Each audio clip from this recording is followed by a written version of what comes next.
Hello everyone, स्वागत है एक बार फिर से आपके अपने यूट्यूब चैनल कोडर स्पीड पे। मैं हूं हेमंत और हम जो पढ़ने वाले हैं बहुत अच्छा कॉन्सेप्ट पढ़ने वाले हैं, बहुत मज़ा आएगा इसमें। क्या है हमारे पास? नॉन होमोजीनियस इक्वालिटी या साइमल्टेनियस इक्वेशन क्या होता है। आपको रैंक पता है थोड़ा बहुत, तो रैंक आपको पता होगा, पिछली वीडियो आपने देख रखा होगा और रैंक आपको पता होगा। रैंक निकालना आता है तो कुछ भी नहीं है इस टॉपिक में, बहुत ही ईजी है और काफ़ी अच्छे मार्क्स देता ही है। 10 मार्क्स का भी क्वेश्चन बनते हैं इस पर और कंपटीशन एग्जाम में तो बनते ही हैं, आप जो भी कंपटीशन एग्जाम दे रहे हो आप, ठीक है। तो देखो, जो ए एक्स आप 12th में भी ऐसे पढ़ते हो, कंसिस्टेंट इनकंसिस्टेंट ए एक्स प्लस बी, आप 12th में पढ़े हो नहीं पढ़ो हमें नहीं पता, तो अब यहाँ पे सीखो, फिर से नहीं पढ़ा है आपने तो और पता है आपको तो बहुत अच्छी बात है आपके लिए, ठीक है। इस फॉर्म में हम लिखते थे मैट्रिक्स को और एग्जाम्पल के साथ आपको बताऊंगा ताकि प्रॉब्लम ना हो। देखो, कंसिस्टेंट दो मैट्रिक्स होते हैं, कंसिस्टेंट और इनकंसिस्टेंट, जिसमें रैंक इक्वल आ रहा है, ठीक है। अभी रैंक इक्वल आना वो नहीं आना ये समझो आप। देखो, आपके पास कोई 3/3 का मैट्रिक्स है, ठीक है, 3/3 का मैट्रिक्स है, आपके पास रैंक 2 आ गया तो रैंक रिड्यूस कर गया ना, तो रैंक रिड्यूस कर गया तो उसको इनफाइनाइट सॉल्यूशन बोलते हैं। और यहाँ पर रैंक 3 आ जाता तो उसको यूनिक सॉल्यूशन बोलते हैं। बस इतना ही सही है। यदि आपके पास 4/4 का मैट्रिक्स है तो आपके पास रैंक 4 आ रहा है सॉल्व करने पर, तो उसको यूनिक सॉल्यूशन बोलेंगे। और यदि रैंक इसी में 3 आ जाता तो उसको बोलेंगे इनफाइनाइट सॉल्यूशन, यानी कि रैंक यहाँ पे कम हो गया। देखो, ये वाला पार्ट यहाँ पे लिखना, ये वाला पार्ट यहाँ पे लिखना था। देखो, रैंक ऑफ ए, इसके रैंक से डिनोट करते हैं इसे। अब आर भी लिख सकते हो, rank of A equal to rank of C, number of variable, जितने नंबर ऑफ वेरिएबल है 3/3 का जितना भी कुछ है, यदि वो इक्वल आ रहा है तो उसको यूनिक सोल्यूशन बोलते हैं, ठीक है। ये वाला पार्ट यहाँ पे आना चाहिए, आप यहाँ पे लिख लेना। दूसरा इसमें क्या है, यदि rank of A rank of C के इक्वल आ रहा है, ठीक है, यहाँ पे सी क्या है वो भी बताऊँगा, और नंबर ऑफ वेरिएबल जैसे कि रैंक ऑफ ए और रैंक ऑफ सी, यानी कि सिंपल समझो, रैंक रिड्यूस हो रहा है, जितने नंबर ऑफ वेरिएबल है ना उससे रिड्यूस। 3/3 का मैट्रिक्स है तो वहाँ पे रैंक रिड्यूस हो रहा है, 2 आ गया। 4/4 का है तो वहाँ पे रैंक रिड्यूस हो गया, 3 आ गया, तो उसको इनफाइनाइट सॉल्यूशन बोलते हैं। अब इनकंसिस्टेंट क्या होता है, सिंपल रैंक इक्वल आएगा ही नहीं, मतलब rank of A does not equal to C, और सी यहाँ पे क्या है, रैंक ऑफ सी, वो भी बताऊँगा आपको सी कैसे निकालते हैं, ठीक है। उसको बोलेंगे नो सोल्यूशन। आई होप आपको समझ में आया होगा, एक बार फिर से हो जाना चाहिए ये चीज़, ठीक है। नंबर ऑफ वेरिएबल और rank of A rank of C यदि इक्वल आ रहे हैं तो उसको बोलते हैं यूनिक सॉल्यूशन। यदि रैंक रिड्यूस हो रहे हैं नंबर ऑफ वेरिएबल से तो उसको बोलते हैं इनफाइनाइट सॉल्यूशन। रैंक ऑफ ए और रैंक ऑफ सी के इक्वल नहीं आ रहा तो उसको नो सॉल्यूशन बोलेंगे, यानी कि रैंक इक्वल नहीं आएगा तो उसको नो सॉल्यूशन बोलेंगे, ठीक है। तो नेक्स्ट लाइन में देखते हैं अब एग्जाम्पल और सॉल्व भी करते हैं। देखो, तो एक्लेन फॉर्म क्या होता है हमारे पास, एक्लेन फॉर्म, ये पूरा एक्लेन फॉर्म नहीं है, ठीक है, ये समझाने हैं आपको क्या है। देखो, जो डायगोनल एलिमेंट के पास नीचे वाला जो पार्ट होता है ना वो 0 होता है, उसको एक्लेन फॉर्म बोलते हैं या अपर ट्रायंगल बोलते हैं। और डायगोनल एलिमेंट के ऊपर वाला पार्ट यदि 0 हो जाए तो उसे बोलते हैं लोअर ट्रायंगल, ठीक है। ये एक्लेन फॉर्म यदि रैंक निकालते हैं तो रो या कॉलम कोई एक यूज करेंगे। यदि हम नॉर्मल फॉर्म निकालेंगे आगे जाके कॉनिकल फॉर्म, तो उसमें दोनों यूज कर सकते हैं एक ही साथ, बट इसमें सिर्फ एक ही यूज कर सकते हो, रो या कॉलम। ओके, एग्जाम्पल देखो, आप ये 2/2 का मैट्रिक्स लिया है ताकि आपको समझ में आए। पहले कॉन्सेप्ट समझो, कॉन्सेप्ट समझ जाओगे तो क्वेश्चन करना कोई आपके लिए बड़ी बात नहीं है, ठीक है। कॉन्सेप्ट पहले समझो कैसे करते हैं, पहले कॉन्सेप्ट समझ लो, इसके बाद आराम से कुछ भी कर सकते हो, किसी टाइप का क्वेश्चन कर सकते हो। तो 2/2 का लोगे मैट्रिक्स, देखो ए एक्स बी के फॉर्म में इसे लिखा है, जो भी पहले बताया था आपको, इस फॉर्म में लिखा है इसे, इस फॉर्म में, ठीक है। कुछ नया नहीं किया हमने, जो आप पहले 12th में पढ़ते हो तो वही चीज़ हमने किया है, इस फॉर्म में लिखा है। तो कांस्टेंट देखो 1 1 3, इसका कांस्टेंट 3, 1 का कांस्टेंट ये 1 और माइनस का ये 1, ठीक है। इस फॉर्म में लिख लिया, ये एक्स वाई, एक्स बन गया, ये बी हो गया हमारे पास।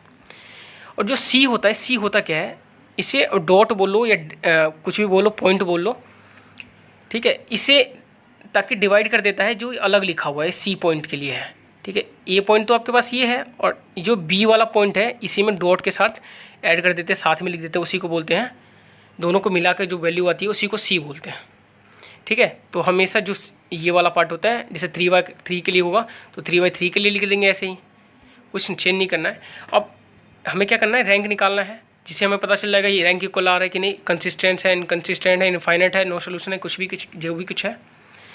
तो क्या कर सकते हैं, पहले हम नॉन जीरो डायगोनल एलिमेंट ये रहा आपके पास, 0 बनाओ इसे, तो हमने 0 बनाने के लिए R2 - R1 किया तो ये 0 हो गया। अब वैसे रैंक तो आपके पास यहाँ से भी आ गया, बट आगे सॉल्व करना चाहते हो तो R2 को डिवाइड कर दो -R4 से, ये 1 हो जाएगा और ये माइनस का 1 हो जाएगा। तो नेक्स्ट लाइन में देखो आप कैसे हो रहा है ये। अब डिवाइड करोगे तो ये प्लस का हो जाएगा, ये माइनस का 1 ये आ गया। तो रैंक आपके पास फाइनली यहाँ से आ गया। देखो रैंक कितना आ रहा है यहाँ से, रैंक 1 आ रहा है, कितना रैंक 2 आ रहा है, रैंक 2 आ रहा है। कितना नॉन जीरो रो कितने हैं यहाँ पे, ये पूरा पार्ट जीरो नहीं हो रहा है ना। अब ये समझाता हूँ आपको, पहले आगे आगे करके देखो। तो यहाँ से x और y की वैल्यू निकालो, x और y की वैल्यू निकालोगे, ये देखो यहाँ से 0, x तो 0 है, y कितना 1, तो ये ऐसे लिखा है। तो इसकी वैल्यू जो निकालेंगे हम यहाँ से, तो ये प्लस इक्वल टू ये आ जाएगा, तो माइनस का 1 यानी कि 1 आ गई वैल्यू। अब ये 1 ऐसे सॉल्व करें यहाँ से, x plus 3y equal to 7, x plus 3y equal to 7। यहाँ पे 1 रख दो y की जगह पे, ये माइनस का 3 आएगा, यहाँ पे माइनस का 3 आएगा, गलत लिख लिया यहाँ पे। तो जब ये इस साइड जाएगा तो प्लस का ये 10 आ जाएगा, यहाँ पे 10 आ जाएगा, ये ठीक कर लेना आप, यहाँ पे 10 आ जाएगा। ओके, अब देखो ये रैंक 2 कैसे आया और ये जो यूनिक सोल्यूशन है कैसे, क्योंकि इसमें देखो आप तो रैंक कितने हैं, नॉन जीरो रो कितने हैं, ये इस दोनों में से सब में तो क्या है, कोई एलिमेंट है ही, जीरो तो है ही नहीं। जब भी रैंक कम होता है तो उसमें क्या होता है, जीरो कम मतलब जीरो की वैल्यू होती है तब होता है, वो रैंक कम हो जाता है उसमें, तो जीरो तो है ही नहीं कुछ, ठीक है। मतलब पूरा एलिमेंट जीरो होना चाहिए तब होता है रैंक कम, ठीक है। तो हमने इसमें देखा, तो इस वाले पार्ट में हम ए के लिए देखा, तो इसमें रैंक कितना है 2 है, और सी वाला पार्ट ये पूरा है, सी वाला पार्ट ये पूरा है, इसमें भी रैंक 2 है। तो जितने नंबर ऑफ़ वेरिएबल है उतना रैंक भी आ गया। तो ये क्या है, ये यूनिक सोल्यूशन है। दूसरा देखते हैं अपना, इसमें यूनिक सोल्यूशन हमने देख लिया। इनफाइनाइट सोल्यूशन क्या होता है, इनफाइनाइट सोल्यूशन हमें पता चलेगा। देखो यहाँ पे इनफाइनाइट सोल्यूशन हम देखें तो रैंक, देखो रैंक आपको समझ में आ रहा है ना, तो रैंक समझ में आ जाएगा, तो ये समझ में बिल्कुल आ जाएगा। अपने पहले वाले वीडियो देख रखा है ना, तो रैंक समझ में प्रॉब्लम नहीं होगी। फिर से अब रैंक के लिए देखो आप, देखो ये वाला पार्ट हमने सॉल्व किया, मान लो सॉल्व करके ऐसे सॉल्व करके 0 आ गया, ये वाला पार्ट हमने एग्जाम्पल तौर पर लिया है, ये वाला पार्ट आपको 0 हो गया सॉल्व करने पर। तो हमने देखा यहाँ पे ये वाला पार्ट में देखो तो ये सब 0 है ना, इस वाले ए के लिए ये वाला पार्ट तो ए है, सब 0 है, तो रैंक ए का जो रैंक है कितना 1 है, ए का रैंक कितना है 1 है।